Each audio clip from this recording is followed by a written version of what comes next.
రైతు భరోసాపై ప్రతిపక్షాలు రాద్ధాంతం చేస్తున్నాయని Telangana dairy development chairman Gutta Amit Reddy అన్నారు. కేబినెట్ సమావేశంలో రైతుల పక్షాన మంచి నిర్ణయాలు తీసుకున్నారని చెప్పారు. రైతు భరోసా జనవరి 26న అమలు చేయబోతున్నామన్నారు. వ్యవసాయం పెట్టుబడి సాయంగా రైతు భరోసా ఇస్తున్నామన్నారు. గత ప్రభుత్వంలో రాళ్లు గుట్టలు వ్యవసాయానికి పనికిరాని భూములకు రైతు బంధు ఇచ్చారని గుర్తు చేశారు. రైతు భరోసా కింద ఏడాదికి 12,000 ఇవ్వబోతున్నామని చెప్పారు.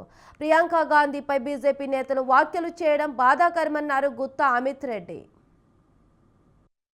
రైతు బంధు కానీ రైతు భరోసా కానీ అసలు దేని గురించి ఈ అమౌంట్ ఇస్తున్నారంటే ఇది వ్యవసాయానికి పెట్టుబడి సహాయం.